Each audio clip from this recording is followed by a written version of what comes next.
Fly Pelican, fly Pelican, fly Pelican. And I tell them that birds of a feather flock together. Fly down, I'm a Pelican forever. Yeah, ain't gon' lie, I feel flyer than I ever been. We stay ballin', this New Orleans, I'm a Pelican. It's going down in the nest, wild, wild west. Come in town and you best, show us some respect. 3-point threat, I better make it rain. If it's something, don't jump stupid like your ankle sprain. Always said, never hate the player, hate the game. Jumper where the dame late, punch a train. Postgame, big Q, talking about business. Bird gang, YouTube, they ain't flocking with us. Lock up the division mission, get into the finals. Finish competition, then it's going win the title. I know this flyer than you can get. Such a threat that the ref just might call a tag. You could double, you could press, but you can't check. Right, left, slide by you like a Eurostep. Fly Pelican, fly Pelican, fly Pelican. And I tell them that birds of a feather flock together. Fly down, I'm a Pelican forever, Pelican forever. And never, and never, and never, and never, and never, and never. Say birds of a feather flock together. Yeah, fly down, I'm a Pelican forever, Pelican forever.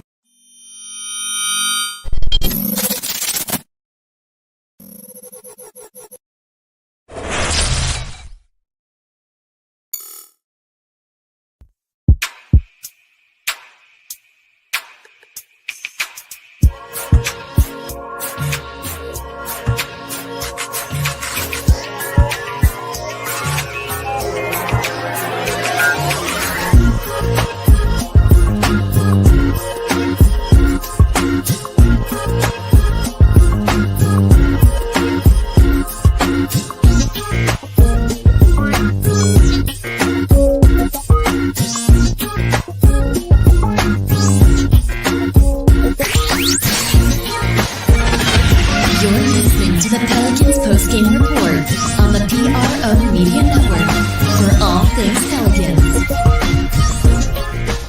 Overs, you know, it's demoralizing when you turn the ball over as many times as we did tonight. 27 for 30 points. So we know that we were out there, we were sloppy, and we got to get better. We got to clean it up. The turnovers, was it just unforced errors? Was it deeper stuff around there? I think it was a combination of some errors, some physicality, and then just a little bit of hesitation on our part that we just need to go back, watch. And one thing that we have to do is play confident, swing the ball, trust each other. But, you know, this is to be expected. We're adding some new wrinkles. We got guys in some different spots. This group hasn't played much together. So we expected some bumps in the road. But as I mentioned to our guys, every night we got to go out and compete. And I think the turnovers just demoralized our ability to compete at a high level tonight. Speaking of confidence, that day through 4 from the 3-point line tonight, how important is it to get him going from beyond the arm to success? It's important. You know, I thought we did a great job of touching the paint and kicking out for threes. But once again, going back to our offense, transition points because we're turning the ball over. They beat us in points in the paint. So great, you know, good solid game from Dyson. He played hard. He made some plays for himself and his teammates. We want to continue to see his progress.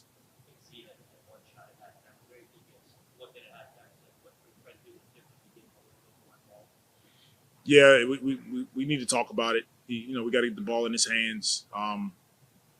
And I haven't put any sort of half-court sets in yet for him, but we need to put the ball in his hands. We know that, and that's something we'll continue to do, but we got to bring it. We just didn't bring it tonight like we needed to.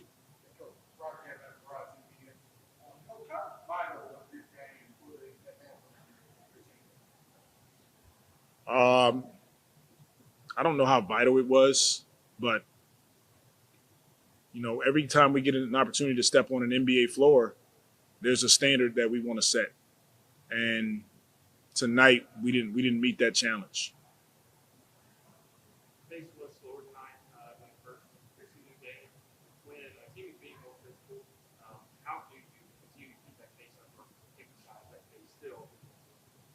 it's the NBA. It's going to be hard, and that team added some new pieces, added some new players, new coaching staff, new mentality.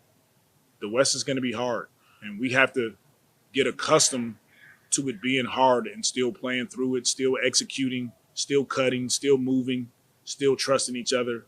And I thought once it got hard, and I'll go back and watch tape, but once it got hard, we turned the ball over, didn't get back in transition, and it's anytime you give a team 30 points, it's hard to score. It's hard to generate points.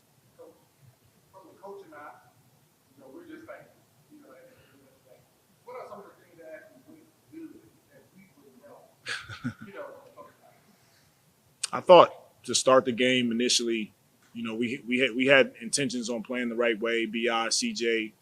I thought our second unit guys, there's some bright spots always. There's always some positives that you can take from it. Jordan Hawkins looks really good, moving, shooting the ball. Dyson was good. I thought Najee tried to make some good plays. So there's some positives, there's some bright spots, but overall as a team, we got to look at the areas that we can improve also.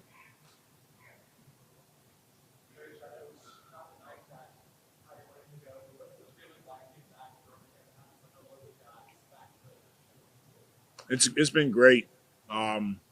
We played here last season, and the fan support was awesome. Herb Jones, Kyra Lewis, Trey, having an opportunity to come here and play in their home state, playing in front of some of their friends and family is pretty cool. And we're enjoying it. We're enjoying being able to come to Birmingham, this city hosting us, and hopefully we can do it again.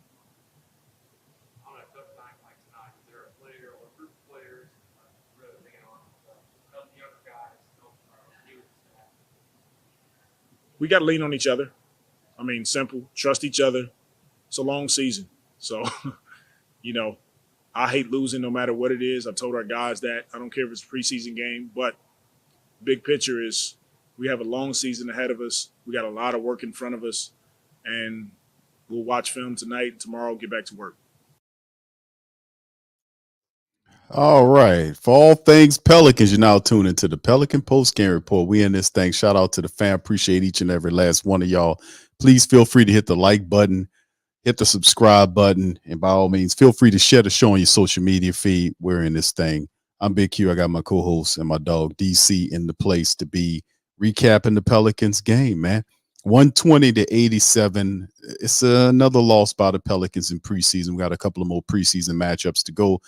Quite wasn't the energy we were shooting for today, but we do understand what's going on here. It's just a very tough preseason game, very tough to look at, DC. Early thoughts, man, on this, man. Well, first off, I think Willie Green been hanging around Dennis Allen. Dennis Allen do a lot of cleaning, and I think that rubbed off on Will.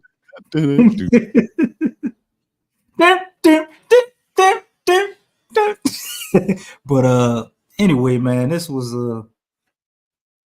disheartening loss, lackluster effort. Kind of looked like the guys bowed out. We say we will never bow down. That was our slogan last couple of years, but they definitely wasn't really concerned this game, man. I think a lot of people were disappointed with Zion only taking 3 shots the whole 17 minutes, and I think a lot of it's overblown for us. Guess feeling horrible about it. What's going on here, Q? But definitely very disappointed in just the energy and effort. But this is, like Coach said, something to be expected. You would definitely want them to lose like this now. The sky is not falling. I don't think Zion is disgruntled or anything. I did see when he had the ball a few times, they was fouling the hell out of him. So I wonder if, that's in the back of your mind. Do I really want to go hard for a game that don't mean nothing? Especially for a guy that's got hurt a lot. But looking at the team statistics, you're going to be able to see, man, that it's basically just one thing that really caused the whole downfall, and it started pretty early in the game. Turnovers, man. We had 20 turnovers in the first half. I don't know many teams that are able to overcome that, along with giving up 30 points off of turnovers, and then they got to the free throw line more than us as well. So this is just something you look at, reset, regroup, iron out the wrinkles. Guess we're going to go with that instead of cleaning it up, right? And get back for Atlanta on Saturday, man. Pretty sure we could look forward to not seeing the same type of outing that we did tonight, man. Ain't the Pels I'm used to. I don't think that's the Pels any of us are used to. I don't think Willie Green has lost the locker room or anything. I'm reading some of y'all comments, man. I think we maybe over-exaggerating a little bit, but should be disappointed, rightfully so. You definitely don't want to see a team look like that, but hey, you'd rather it happen now in the preseason than the regular season, right? Right. I mean, there's no excuse for this type of performance, whether it's preseason or regular season. We don't want to see them look like this. Totally lackluster performance tonight, and it showed, man, horribly, man. These are some of the tough recaps that we have to do when we come out here because it just wasn't together. I still say this is second preseason game. I don't think you should be worried about this, man. I mean, let's see how they look for the rest of it. But really, I really want to focus on opening that regular season up and moving forward. You want to set yourself on the right footing in the preseason, kind of get everything together, and we know what it's hitting for in these type of games. Let's just say that. All right, let's get into some of these team statistics. If we can stand them. If we can stand the damn stuff. Anyway, 32 of 83 by the Pelicans, 38.6% from the field versus 13 of 37, them shooting from downtown for 35.1%. Rockets 45 of 86 for over 52%. They were 14 of 40 from downtown for 35%. They are from the foul line, 16 of 20 for 76.2%. Pelicans went 10 of 15 for almost 67%. The Rockets almost had 50 rebounds tonight, 48 versus 36, 34 to 21 on the assist game. They were circulating the ball a lot. 18 to 12 on the steals, advantage Rockets. The Pelicans was 6 to 3 on the block edge, 27 turnovers by the Pelicans versus 22 by the Rockets. They had 30 points off of those turnovers versus 19 by the Rockets. 28 fast break points, DC, by the Rockets versus 1 by the Pelicans. And then 52 in the paint. Wait, hold up. How you get one fast break point? That's awful. 28 points to 1 on the fast break, and the points in the paint, DC, 52 to 26. So it was one of those games where the Pelicans they didn't look good at all. And of course, 36 points was the biggest lead the Rockets had during this contest versus the 2 points that Pelicans have, dog. So anyway, statistics, DC, in a negative variety, we're looking at some of the terrible ones. The points in the paint thing stick out. The fast break points in the paint, they kind of highlighted. The rebounds, almost 50 something rebounds, 36. What do you think, bro? Turnovers, man. Turnovers is the lone stat that tells the full story for me, man. 30, 20 in the first half. I mean, it ain't really a lot to be said. Like, you just look right there. Every other thing you stated, the fast break points, that kind of goes hand in hand with turnovers, honestly. If you don't have 27 turnovers, I don't think they score 28 fast break points, right?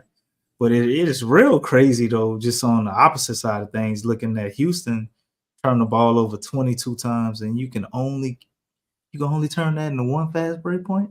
I know. So it is definitely a lack of energy and effort, and just being rational, not giving them an excuse. But I wonder if this new pace that we playing at, were they tired? Because the first game, man, that first quarter, they opened it up and they had way more energy, way more urgency. They were running a lot faster. I mean, the pace of the game was just a lot quicker. This pace they had tonight was kind of more of the pace we were seeing last year with the Pels. Not slow, but not really fast. So I don't know if they slowed it down because maybe they were trying to do too much early and they had turnovers, or maybe they were, a little sore or whatever, just getting used to this style of play in a game simulated format. Because I mean, you're doing it in practice, but you can't really simulate a real game, until you playing it. So just wonder if that has anything to do with it, or if we just quit. Did we just quit? And we had all those turnovers, and it was like, oh, we're not gonna win this once preseason. Who cares? And they just let go of the rope, as Willie would say. But Mhm. the turnovers, man, tell the full story. And points in the paint, Q. If I have to point to another stat, it's really odd to me, because usually we're a team that we usually win the points in the paint battle. Points in the paint battle and the rebounds, we're usually not that far off from a rebound battle either. Even when we lose maybe a couple here, a couple there. A team might get us by half, 4 more rebounds, 2 more rebounds. Man, 48 to 36 and 52 to 26 in the paint. It's kind of hard for me to believe that this is just a style of play or the way the Pelicans will play consistently throughout the season, because they've never played like that. So I'm gonna go ahead and say this is a bit of an anomaly. Definitely can't make any excuses for the effort. That was atrocious. Wish we had a stat for that, but we don't. But we can go ahead and move on to these individual player statistics. Pretty sure ain't nothing to be excited about with any of the starters, probably other than maybe one guy. Yeah, DC. The individual statistics for the Pelicans, man. CJ McCollum in the starting lineup, 17 points in 23 minutes. He was 6-13 from the field, 50% from downtown, 4 of 8. He had 5 turnovers in the game, but 17 points, 2 rebounds, and 2 blocks from CJ McCollum, 10 from BI in 22 minutes. He was 5 of 13 from the field, all 4 from downtown. He had 5 rebounds, 3 assists, and 4 steals in the game. And of course, you talk about Zion in 22 minutes, 2 of 3 for 4 points. He was minus 12 on the plus minus, 4 boards, 2 assists in the game. Herb Jones in 23 minutes, 4 points. He did hit a 3-point. He was 1 of 3 from downtown, but was 1 of 5 from the field. 4 points, 4 boards, and an assist, a couple of steals, a couple of blocks from him. And then, of course, we've seen a lot of work from guys off the bench that led the effort. 2 guys scored 13 off the bench, 2 of our young first-round draft pick guards and future of the team backcourt there. Dyson Daniels had 22 minutes with 13 points and 5 boards. He had a couple of assists in that thing as well. And then Hawkins in 17 minutes, he was 5 of 12 from the field, 3 of 6 from downtown. Dice was 3 of 4 from downtown. Missed both his foul shots, though, but 13 points from Jordan Hawkins in the game showed some promise. 8 points from KLJ in 16 minutes of action to go along with his 3 assists. And then, of course, 9 points for Najee Marshall in 25 minutes, along with 4 steals, 3 boards in a game. And that's just a couple of the guys that that we seen in the game. Not a lot to talk about that way. But go ahead and hold on, DC, before we get into that, before you drop your game on these individual players. Shout out to Vulture Mode, man. He says, do y'all think coaching is a concern? Even the Lakers can win a game in the preseason. So shout out to you, brother. Thank you. Appreciate you, Vulture Mode. Thank you very much for picking me up and bringing me back to this world. Thank you. But nah, man. I don't think it's coaching. I think we're underestimating what the Pels are doing.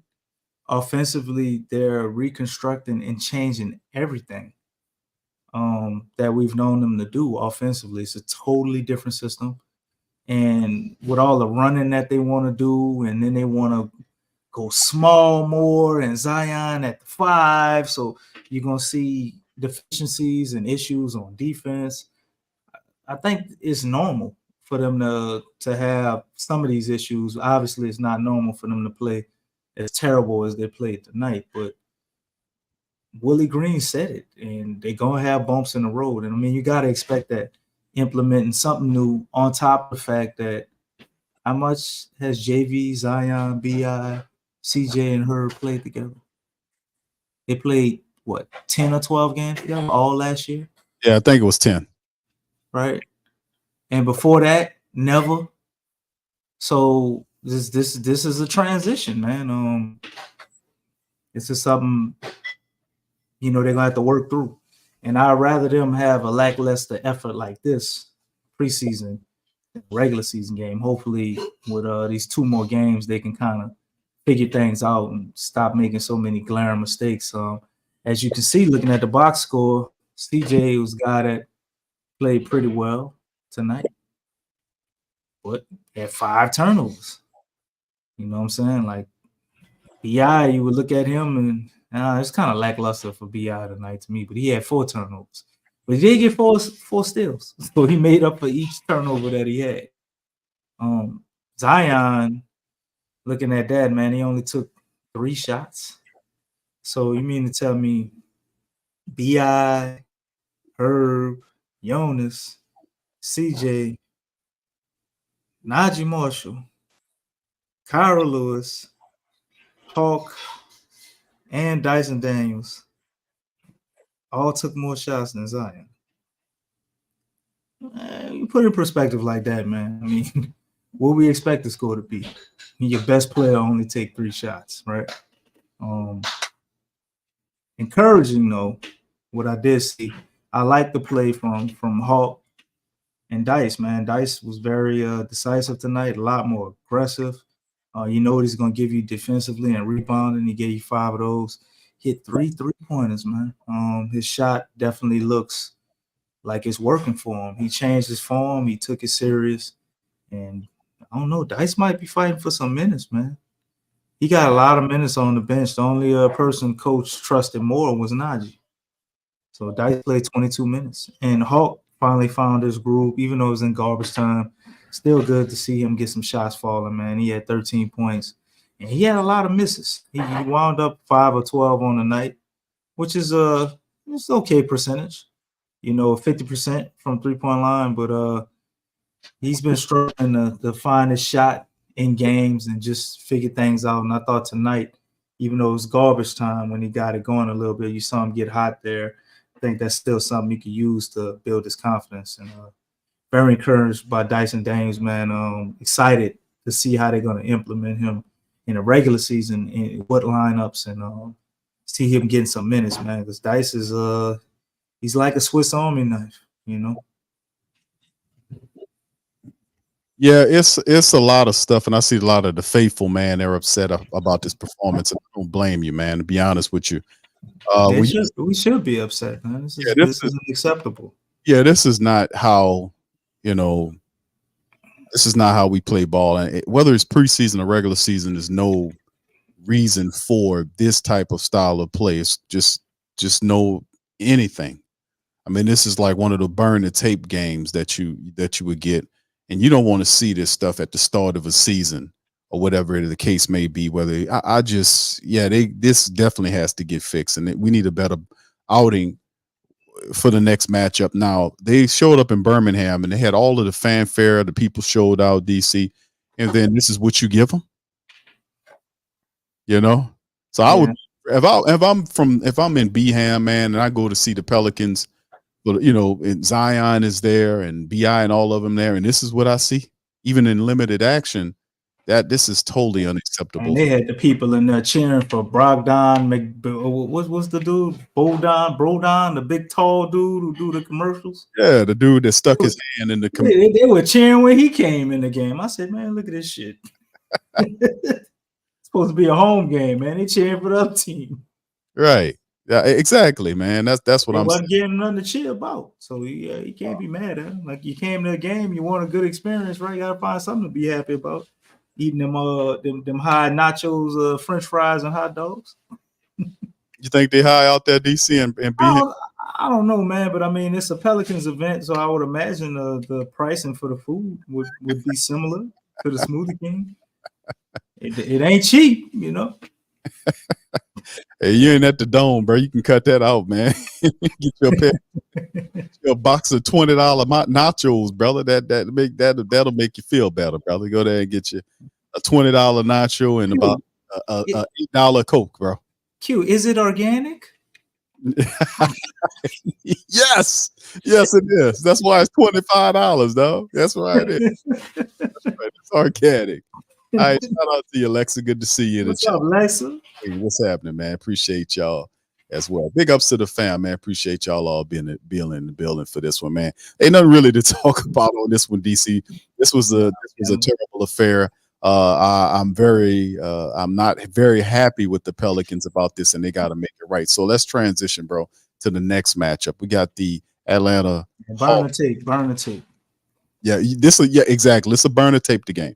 So next matchup, Atlanta on Saturday, DC, 2:30 tip-off time. I know that'll be really cool because as soon as that game is over with, then the LSU game starts for, I think it's 6 to 6:30. So it's going to be a very interesting Saturday for me. And then, of course, some boxing going on later on. Who we got? Well, you got your boy.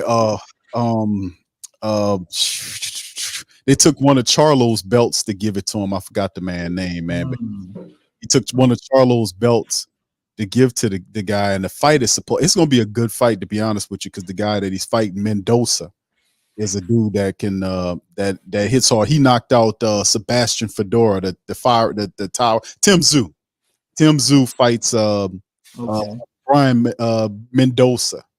And Mendoza is the guy that knocked out, the 6 foot. I forgot how tall the guy is. He's about 6'5" or whatnot. But Sebastian Fedora is like this tall. He's a very tall fighter, and Mendoza knocked him out. Got him out of there. And Tim Tszyu's known for his straight ahead style, where he just beats you up. He's not really.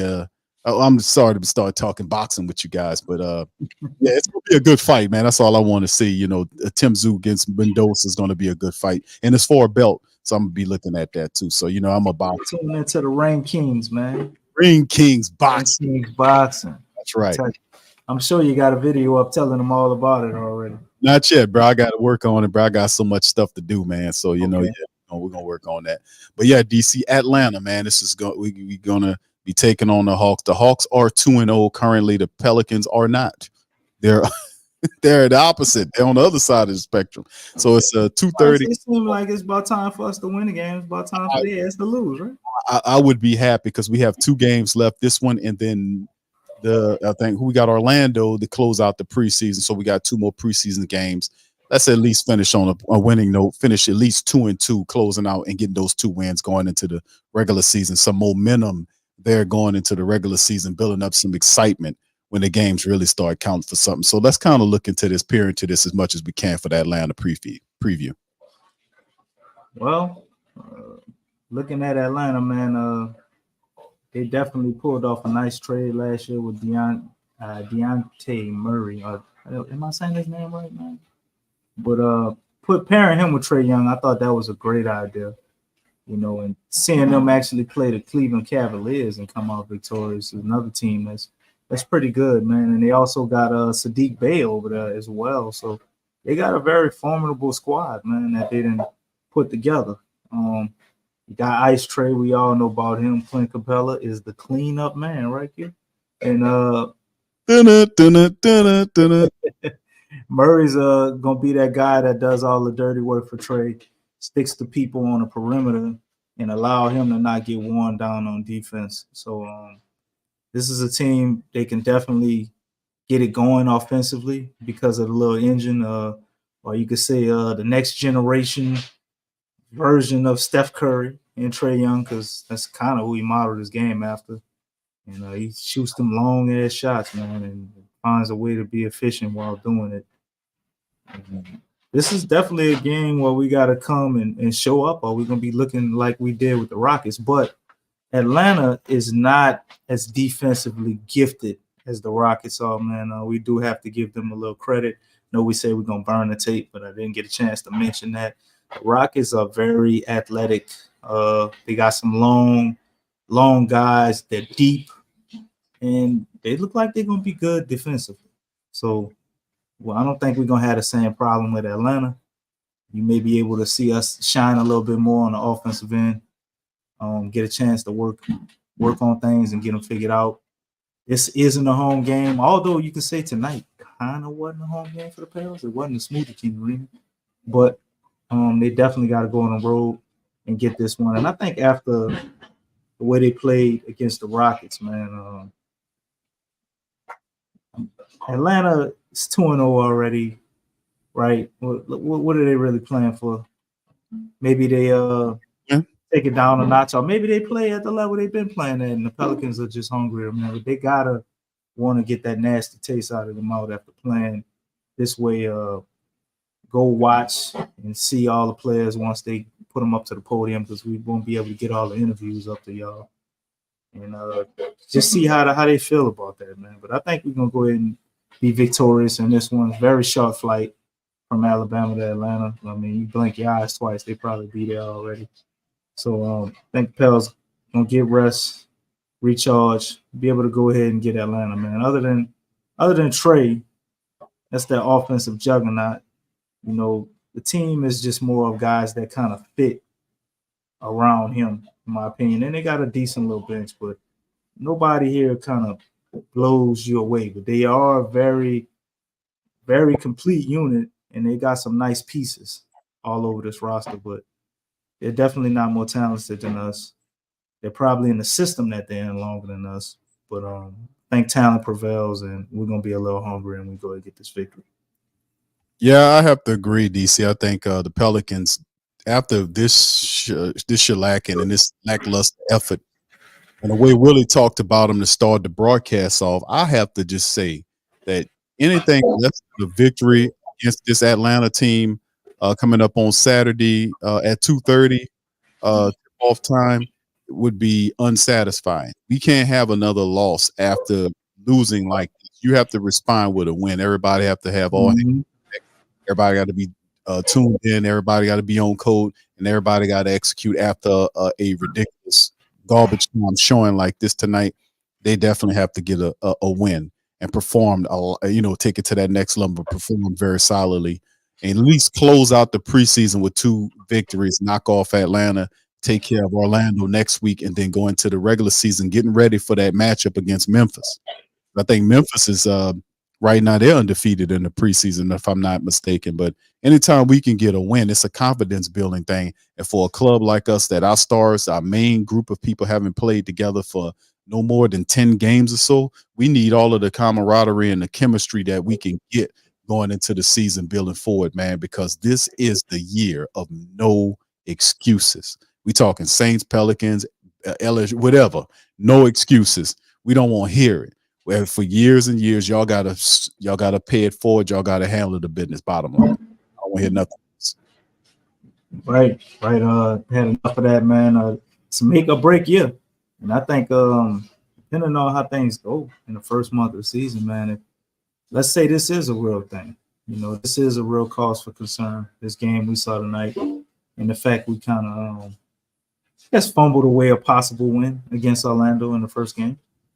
You can see somebody potentially get traded, man, early during the season to try to correct this before you get too late in the season, and you just got to throw the whole season away and they decide to blow it all up. I don't think that's going to happen, but we can't continue to play like this, even though they are figuring something out. Man, if the Pels don't come out, and they don't have to come out like, beat everybody, but you come out respectable and win some games, man. They go through a stretch of losing early on, man. I think that could really mess up the long-term ramifications of the roster that we have, and they could potentially be looking to try and do something, because this is going on, this is year 4 with pretty much this group or this core, man. Definitely got to make it happen. No more excuses. Nobody cares about injuries. Nobody cares about why. It's just got to happen this year. So fully agree with you on that. Indeed, bro. And that's a big part of the equation, man, is that a lot of family members saying we got questions. And that's handling out. And that's to be expected, man. We've seen so much up and down this going on with this team. We've lived through all of the stuff about the potential that they have. We've seen certain players develop into really tremendous pieces for the team. We've seen some people not really reach their potential. We have a group here, a core group that hasn't played together for a while. We have an not ownership group, but we have an administrative group that kind of can't get it together. We just got a physical therapist on staff. All this kind of crazy stuff that you supposed to, as a professional, know to handle the business, and it's just insane, man. But if this has got to be the year that this happened. There's nothing behind this, DC. You do realize that they understand. I think Zion realized that is that enough is enough. How much are you gonna ask the faithful to put up with before we see some down? We really expecting the kind of stuff that the Pelicans have put together. This team is supposed to be a top 5 team in the NBA. This is a prime time team with prime time players, and it's enough. It's time for them to show it, man. I'm tired of seeing the Pelicans lose like we did last year to OKCs and Houston's and all these bottom feeding teams. Now, Houston this year is going to be a lot more competitive, but some of these other teams, they're not even supposed to be in the same arena as you. You're supposed to be an elite NBA team at this point right now. And we look at, and I hate to compare because I really don't want to compare between franchises like what we've seen with Memphis do, right, DC? Where they have all these wins every year. They'll win 10 games in a row, 15 games, whatever the case may be, and they'll finish the year as a top 1 or 2 team in the NBA. And then the Pelicans sitting bringing up the rear, fighting for whatever is left there. We don't want to see any of that anymore, man. Enough is enough. We realize you guys have to realize the potential this year. There's no more excuses we got to handle.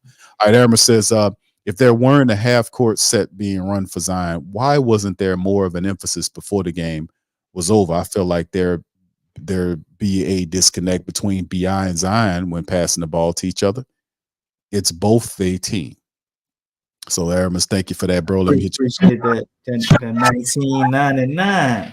Picking me up and bringing me back to this world. Appreciate you, bro. Go ahead, DC. Mm-hmm.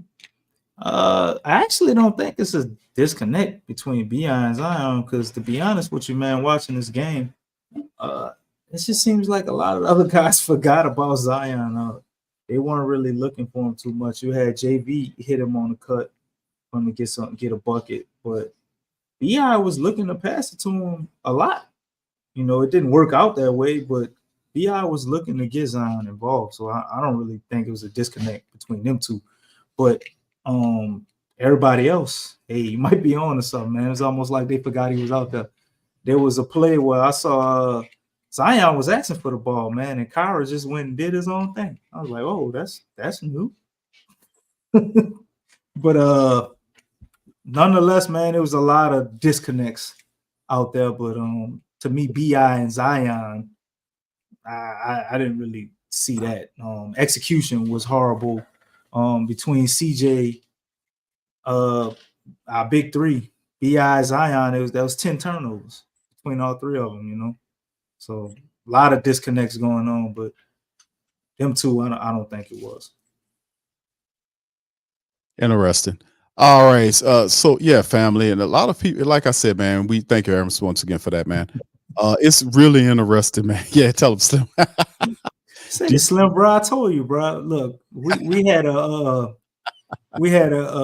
going out sale, the Smoothie King Arena last year, man. Well, we offloaded all of that. Ain't no more hopium to sell, bro. We got rid of it by the truckloads, bro. I think you still got some. Who's giving out for free? I think you still got some, DC, somewhere. You got it piled up there in the closet somewhere, brother. I think you still got it. Hopium is a hell of a drug, bro. You got to get rid of that shit, man. It's addictive. All right. So anyway, with that being said, we're going to get ready to get out on that. Listen, I appreciate you guys. Thank y'all for tuning in to tonight's episode of Pelican Postgame Report, staying up a little late. Listen, man, we didn't get the dub tonight. We'll be back here to recap the game on Saturday, man. We'll kind of delve into it. And I got to think, man, that the Pelicans have to be motivated to turn in a better performance than what they did tonight. This was totally ridiculous.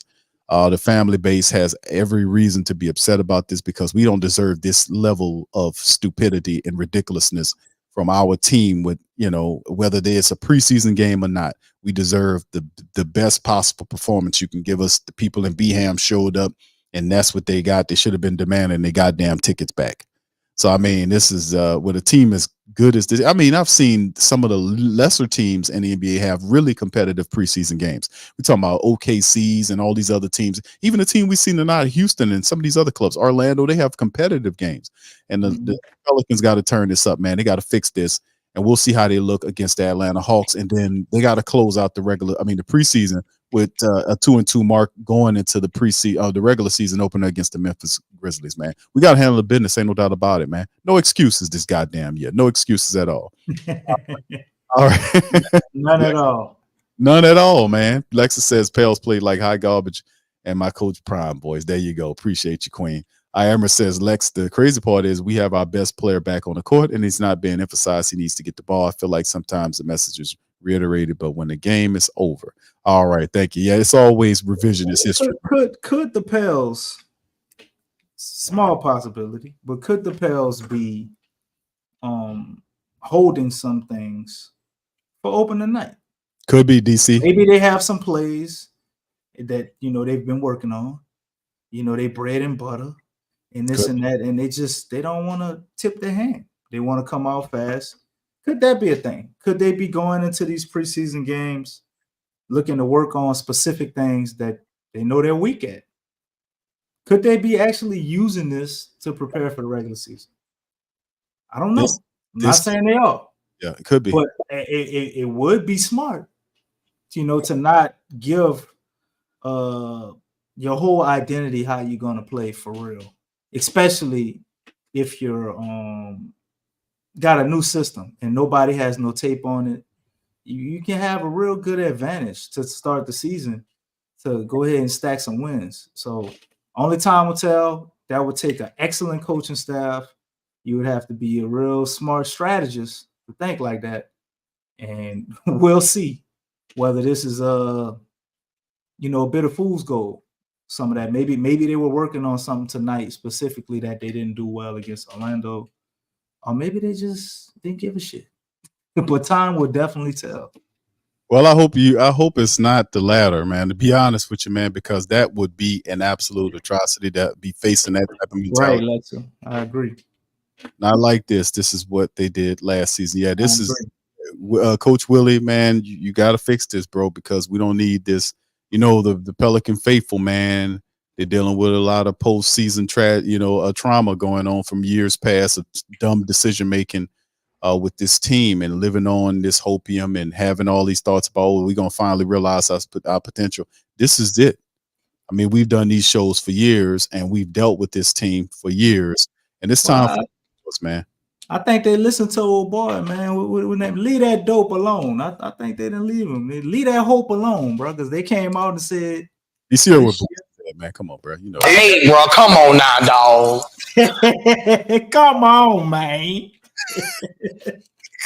But they came out and said it's a make or break year, man. So I didn't hear them, living on the hopium this off season. So I think that they looking to make an impact, or they know some serious changes are going to be had. So we're going to see a level of desperation, I would think, from the team, coaching, and just the whole overall organization, because this, it's put up a shut up time, man. The only way it can't happen is if, guys don't want to be here, or they want it to fail so things can break up because they're sick of it too. Indeed. All right. So with that being said, man, listen, we're going to get out on that. I appreciate y'all guys for tuning in the episode of the Pelican Postgame Report. Unfortunately, the Pelicans don't get the win tonight. They get blasted, man, by the Rockets, man, put on the rocket and shot into the moon. And it was a horrible explosion that happened. They won 20-87, but we'll be back Saturday to recap the Pelicans and the Hawks matchup, man. We have to have a better performance. I say we close out the preseason with 2 wins, man. That should help us out going into the season. That's all I want to see right now. Yeah, 2 losses to start the year off. With the preseason, you go 2-2 and let that take you into the regular season, man. So 2 more preseason games, then we get to the stuff that counts, man. That's what I'm focused on, and better play from our squad. So with that being said, let's get out on that, man. Appreciate everybody, man, for tuning in this episode of the show. Much love to the fam. Y'all feel free to hit the like button, hit the subscribe button. Feel free to share the show on the social media feed. Check out Alexa's report she dropped as well. Really good report. If y'all hadn't gotten an opportunity to see it, check out that flash report. It's also, on the main page of the platform, and it's also in the community section as well. And just hit that notification bell for future content in this thing. For me and DC, we're going to holler at y'all on the next one. And sorry about this with family, but we'll get a better one on the next go around. Much love and go Pels. Peace.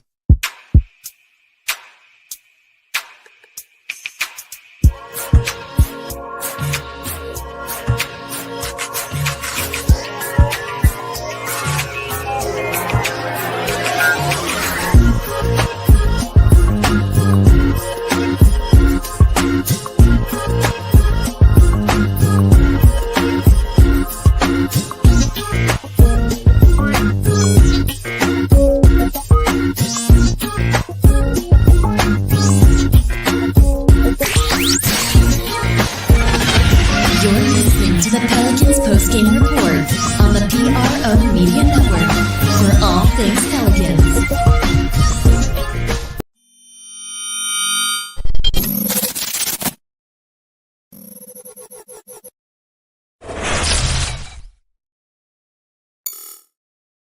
That's right, the Pro Shop is the platform store where you can go and buy all the latest merch to support the platform. Available at the Pro Shops, we have dozens of hundreds of products available for you and your family. Unisex tees for men and women, hoodies and sweatshirts, tank tops, kids and baby items, long sleeve tees, mugs, pillows, wall art, bath bedding, face masks, phone cases, stickers, bags, fanny packs, socks, hats, and many other items. Please feel free to check out the Pro Shops. The link is in the description section below. TheWhoThatDaily.com. That's right, TheWhoThatDaily.com. Your one-stop shop for everything New Orleans Saints, New Orleans Pelicans, LSU Tigers, even the top flight boxing news. So if you're a Who That and you're looking for a place to stay up on your team, TheWhoThatDaily.com is your site. TheWhoThatDaily.com for the